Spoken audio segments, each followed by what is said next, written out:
Hi guys, Neil Waterhouse. Lately I've been talking a lot about drop shipping, but this week's video is about finding top selling items on eBay and then how to source them from the suppliers and the wholesalers. Now, this strategy I'm going to share with you now, it's not drop shipping, so please don't confuse it with drop shipping. Drop shipping is a totally different methodology or different strategy. The difference, of course, between a drop ship business and an importing wholesale or FBA business is with drop shipping you get paid first before you purchase inventory, which makes drop shipping a cash flow positive strategy. Drop shipping is also known, of course, in the industry as virtual inventory. With a wholesale, importing or FBA business model, it's the opposite. You pre-purchase inventory up front from your suppliers, and then when the items sell, you get paid. Bottom line is, with drop shipping, you sell items and get paid first before pre-purchasing inventory. With wholesale, importing and FBA, you pre-purchase inventory up front. And then after each item sells, you get paid. Okay, so there's 5 steps to this strategy which I'm going to show with you now. Step 1 is to come up with 5 or 10 of your own unique power keywords. I'll explain what a power keyword is in a sec. Now you can use this same, if you've done the drop shipping stuff before, it's the same thing to find the power keywords. For those who haven't done that, I'll go through it now. Now, the reason you do this exercise of finding power keywords is to make yourself unique, so you don't fall into the trap of focusing on the same items most beginners focus on, i.e., mobile phone, accessories, USB cables, etc., and all the other fast-selling items which have got very low profits or very low margins. I've been importing now for over 30 years and selling online for over 20 years, and I see this same mistake over and over again. The problem with these fastest selling items is they normally always have the most competition.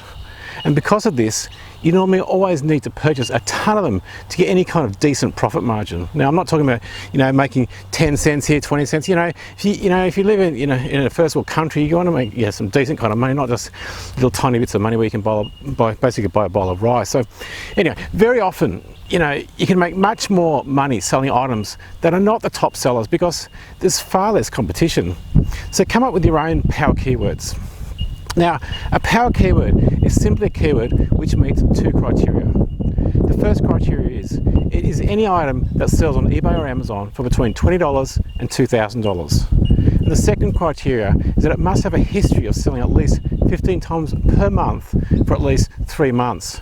We do this, of course, because we don't want to purchase inventory for any item unless it has a good sales history, i.e. at least 15 sales per month or at least 3 months.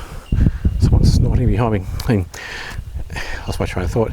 Anyway, you can also check Google Trends to see the trend of the keywords, and I'll put up a link to Google Trends, which is a free free tool by Google.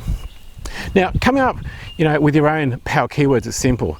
You find these power keywords by looking around your own environments. And your own environment could be, your home. It could be a room in your home. For instance, if you're in your kitchen, which items can you see? Is it a blender, a toaster, pots and pans, whatever? Do you have a hobby? Do you like craft, for instance? If you do, what do you use for craft? Are there tools that you use for craft? Another place to get these power keywords is if you have a job. Look around your office, you might see a whiteboard, tables, chairs, calculators, whatever. There are hundreds of thousands of items that meet the 2 criteria.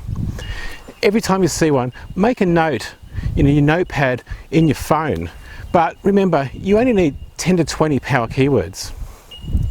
Now, where a lot of people go wrong with this is they make the mistake, or they mistake a power keyword for a product. A power keyword is a generic word, i.e. solar panel. A product is XYZ brand of solar panel. A power keyword is just solar panel.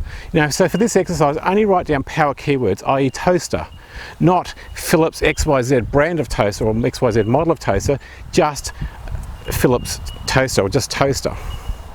Sorry, I got that wrong. Just toaster. Philips toaster is a product. Toaster is just a power keyword. And all you're doing on this exercise is power keywords.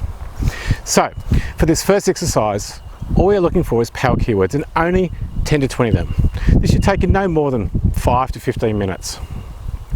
Now, once you have your 10 to 20 power keywords on your list, go to eBay and do a search for one of those power keywords. For this example, the power keyword I'm going to use is solar panel.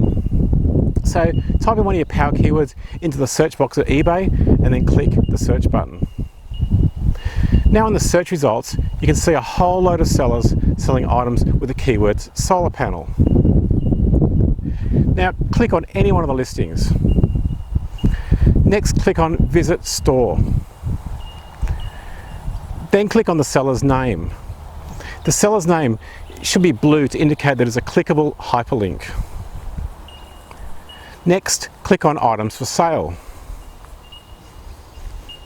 Next, scroll down the left-hand side until you see the checkbox Sold Listings. Click the Sold Listings. Now you're only seeing items which have sold in the last 90 days. Notice also that all the prices are showing in green. This means they've sold. Next step is to click on any of those listings. When you do, look for how many times the item is sold. In this example, it's sold 976 times. Next step is to click on the red 976, as this is actually a hyperlink. When you click that hyperlink, eBay will then show you the dates and times the item sold, and also for what price.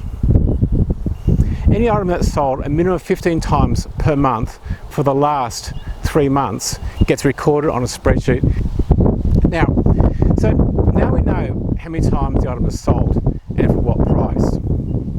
The next step is to find out how much the item costs. To do that, go to Alibaba or whatever favourite supplier sourcing website you prefer to find the product. Personally, we prefer to use Alibaba, as Alibaba is bigger than eBay and Amazon combined. But there are many others, including DHgate, Global Sources, there's a multitude of them, but just choose whichever one that you prefer. Now, the first strategy to find items on Alibaba is to just drill down using the search box, just like you're searching anything on Google. And the second strategy is to click the Request Quotation button to get suppliers to give you prices. Now, once you've found the supplier and you've got your cost price, make sure you also take into account the other costs, when working out profit margins. Take into account eBay fees, PayPal fees, shipping from your supplier, shipping to your customer, etc. And when you have all this information, put it into a spreadsheet and start building a list of products. When you've got 10 to 20 products, sort them all by profitability, and of course, the most profitable ones are the ones to focus on. Now, don't expect every product to be profitable once you add eBay fees, PayPal fees, etc. Like everything, it's a numbers game. The more items you research, the more profitable products you'll find. But if you're new to this, there is light at the end of the tunnel. Learn the procedure, then outsource it to low-cost overseas virtual assistants, which you can get from $1 per hour. Like I've said many times before, always aim to spend 10% of your profits on low-cost overseas virtual assistants.